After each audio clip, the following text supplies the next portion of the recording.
C'est une ville où le stress semble avoir disparu. 8 heures du matin, la famille Castiñeras prend tranquillement son petit déjeuner. Carlos et sa fille ont même le temps de discuter. Alors, tu as un examen de physique ce matin? C'est sur l'énergie. Quel genre d'énergie? Oui.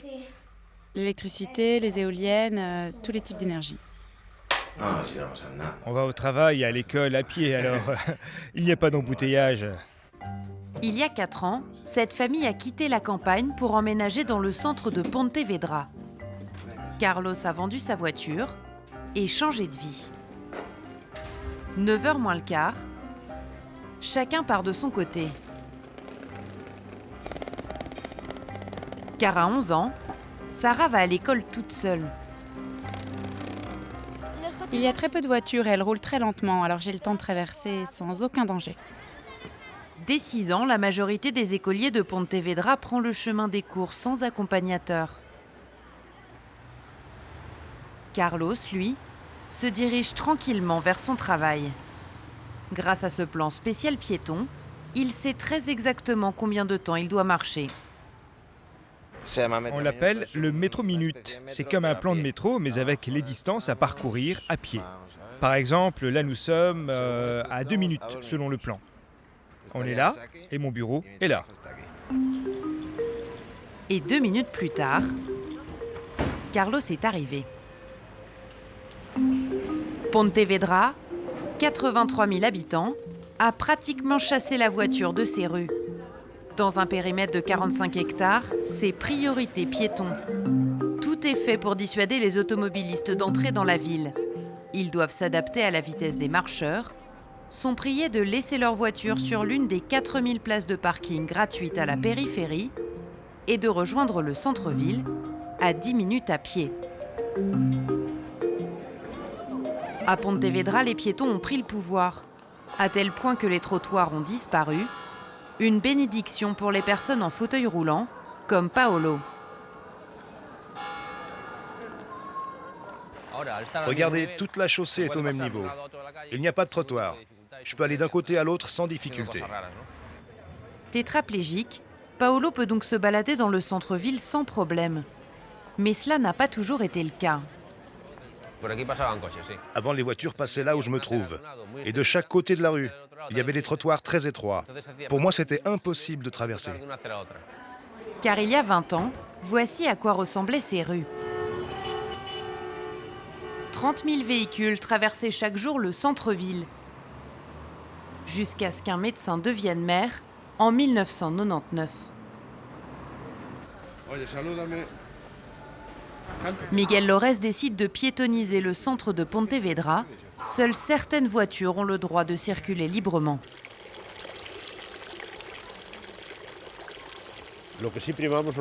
L'idée, c'est que seuls ceux qui en ont vraiment besoin traversent la ville.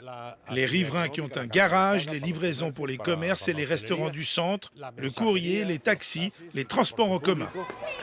16 ans plus tard, Miguel Lores est fier de nous montrer la transformation de sa ville. Là, on arrive sur l'une des nombreuses places du centre-ville de Pontevedra. Il y en a beaucoup comme ça dans cette partie historique. Et regardez, l'école voisine s'en sert comme cours de récréation. Des rues devenues cours d'école, terrain de foot et paradis des terrasses. Angel Soreille commence son service. Grâce à la piétonisation, ce restaurateur a pu installer une terrasse et gagner une vingtaine de couverts supplémentaires. Tu te souviens avant? On n'aurait jamais pu être là, toi assis à cette table. Oui, ici il y avait des ambulances et là des voitures garées un peu partout.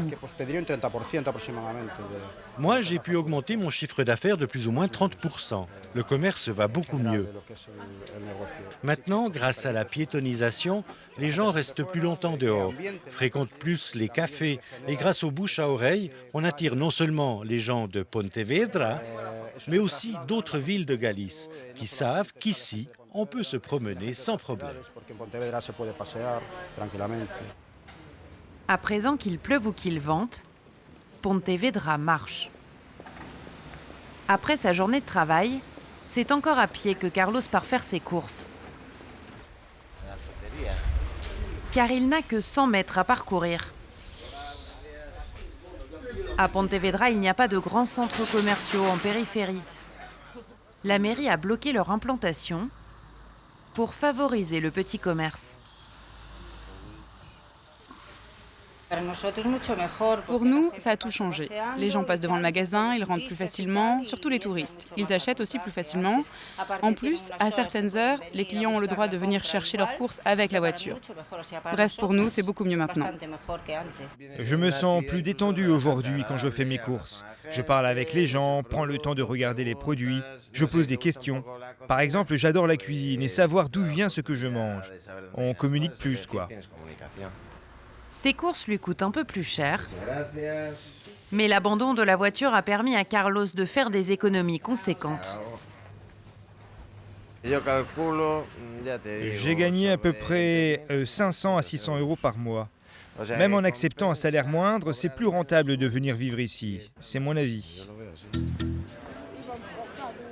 Mais ce petit paradis piéton peut vite devenir un cauchemar pour automobilistes. Cette voiture est la plus redoutée de Pontevedra. Sa caméra ne laisse rien passer. Sur ces places, le stationnement ne peut excéder 15 minutes. Regardez, la caméra est capable de lire les plaques d'immatriculation. Elle va filmer celle-ci. 57-54. Le long du parcours, la voiture fait forte impression. Ralentis. Arrête-toi. Elle vient de nous voir. Regarde, elle part tout de suite. C'est très dissuasif. Et gare aux fraudeurs, l'amende est du genre salé. C'est 100 euros. Efficacité garantie, en 17 ans, la circulation a diminué de plus de 80%. Dans la salle de contrôle du trafic de la police municipale, voici à quoi ressemble le périphérique aux heures de pointe. Plus d'embouteillages et pratiquement plus d'accidents.